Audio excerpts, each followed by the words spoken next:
So next up, we have a presentation from Encounter Resources with the ticker code ENR, a company focused on copper and critical minerals and exploration in Australia. So to tell us more, today I'm joined by Managing Director, Will Robinson. Good afternoon, Will. Good afternoon, Jane.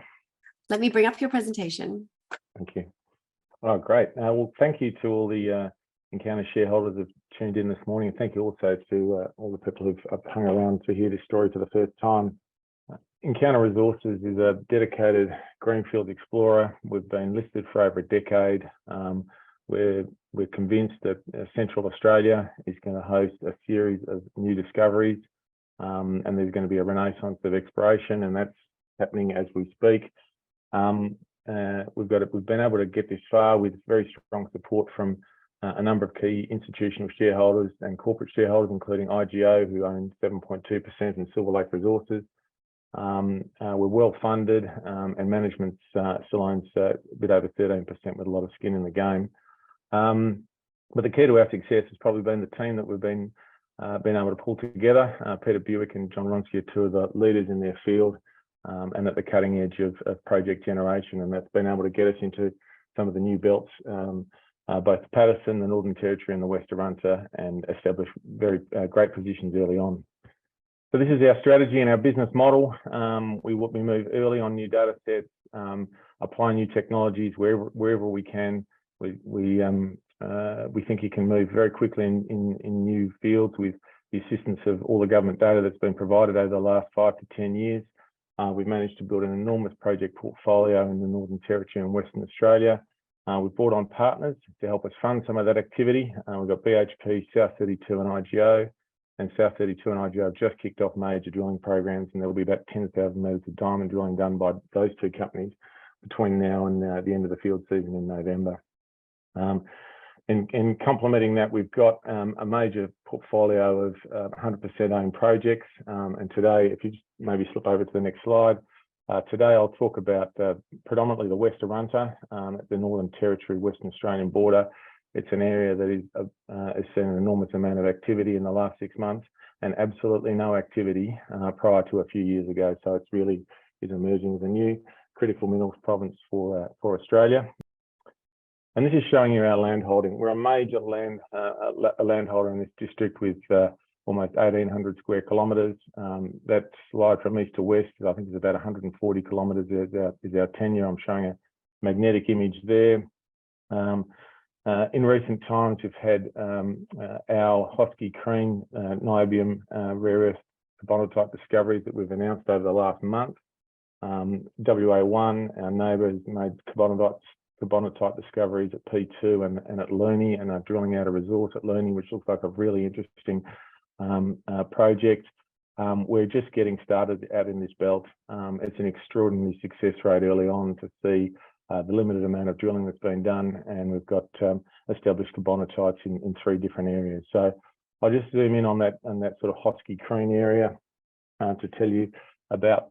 You can see the 2 major magnetic features which attracted us into this belt, and then we subsequently added to our land position. The other thing that's really important to note about this slide is those major structures that you can pick up with modern geophysics. And modern geophysics in this belt, there was not a drill hole in this entire tenement package until we drilled that Husky drill hole EAL001.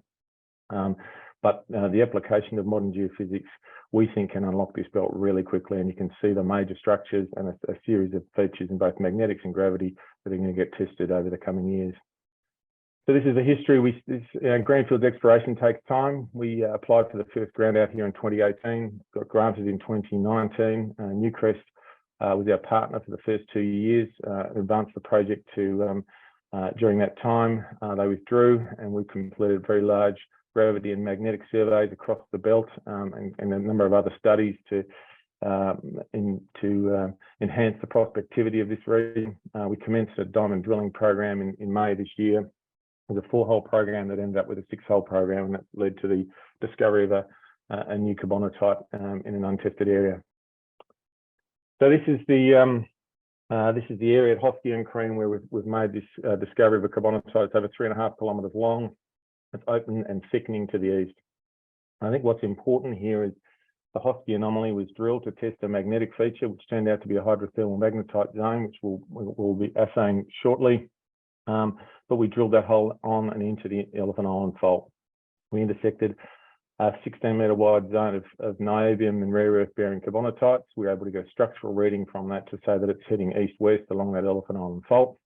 We then drilled a hole at AL008 and found a thicker carbonatite, and we managed to drill through the near surface enriched zone, which had 34 metres at 1% niobium and 0.6% rare earth, including material up to 4% niobium and 2% rare earth. So a fabulous result. We then stepped another 1.5 kilometres to the east.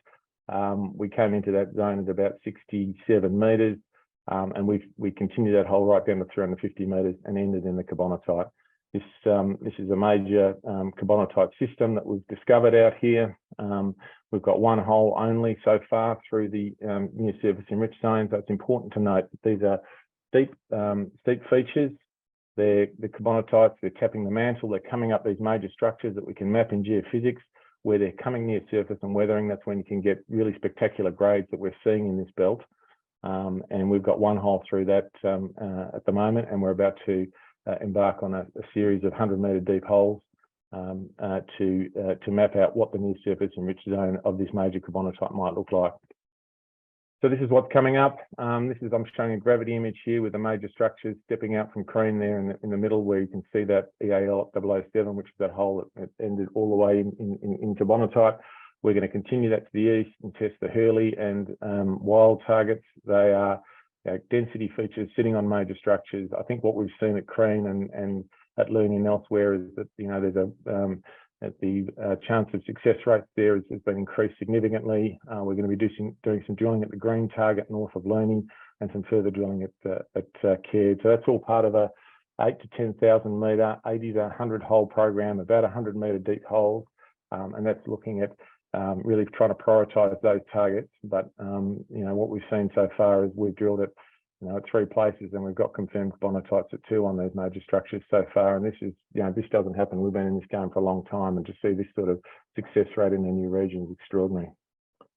And this is to the east, to the west there, you can see we're Crane and Husky, where we've been doing our drilling, and it's showing a gravity image again. And one of the things that we embarked on once we, I guess the potential of this region had been established, was that we needed to have a gravity coverage over our project. So we commissioned one of the largest gravity surveys using the Falcon technology that's ever been done. This extended over an area about 100 kilometres east-west. And the reason we wanted to do that was gravity would give us a really good understanding of the structural architecture, which is really important for these sort of for finding mineralisation. But the 2 deposit styles that we're really primarily targeting out here, which is carbonatite hosted, niobium and rare earth and IOCG, both of those styles of mineralisation have density contrast to background. They're gravity anomalies. And what happened out of there was we managed to get some really interesting context around what's happening at the west of our project, around Crane and Caird and Looney and Wild. But we also identified some enormous gravity features in the out to the east of the project. They're 6 milligal anomalies. They're stronger density anomalies than Prominent Hill or Carrapateena. Once you get to that sort of strength anomaly, it's geologically trying to explain them. There's either maybe 2 of the geological explanations could be carbonatites or hematite alteration associated potentially with an IOCG. So we're really excited about those as well. So if we just move forward. I won't spend much time on the niobium. It's a critical mineral with growing strategic value. It's primarily mined out of Brazil. Australia, United States, European Union all have it on their critical minerals list. The potential for this material to going forward and its implications to make steel lighter and stronger, and the importance of that in infrastructure and transportation, and in the battery technologies that are getting developed to improve charging times and lower fire risk. I mean, these are 2 huge technology applications where a diversified supply of niobium could see this market develop very quickly. So what's coming up? We've got an RC drill program kicking off in August to October. That's about 10,000 metres. We'll be getting the results. We've only got very limited results back from our drilling so far that we completed in May, June, where we made this carbonatite discovery. and all those diamond drill holes will be coming back in that same time period between August and October. We're trialling a series of geochemical and geophysics methods. This is an area that's completely untouched, and we think that understanding how we can signature some of these existing discoveries and then apply it elsewhere in the project will enable us to really test the belt more quickly. And that's really all about gearing up, about getting as much information as we can to be ready to have a major push in 2024. So we're one of the most active and busiest exploration companies on the ASX. We've got major partnerships with some pretty significant partners there, and BHP, South32 and IGO. Big drill programs being kicked off by South32 and IGO, and we're about to embark on a major drill program in the West Arunta to prove that we can have established continuity of the near surface enriched material that we've drilled in this recent program and announced earlier this week, but also test some of these new targets for the first time. So it's going to be a really interesting time coming up. So thank you for your time this morning, and happy to take any questions. Will, that's a great presentation. Thank you for that. We do have some questions. You've covered a little bit of them in your presentation, but I'm going to jump into it. So when can shareholders expect the final results from the 6-hole drill program? Yeah, they'll start to come back in August, and they'll come back every sort of 2 to 3 weeks through August, September, and probably get the last drill results in October. Wonderful. And with the other anomalies that you mentioned, so what's the program of work expected to test these targets? I guess they're asking if it's further field work, or you're going to be drilling those straight away. Yeah, no, we'll be drilling this RC program. So it's a series of north-south RC drill lines. Probably 6 holes of drill line, and on about a sort of 400-meter spacing initially. We'll then be pushing a track out to those eastern anomalies. We'd like to do some surface work initially, and then look to drill them in early 2024. And Will, just finally, we've focused on one of the particular projects, but perhaps just for our attendees, maybe just reiterate what news flow they can expect across the whole company for the next sort of 3 to 6 months.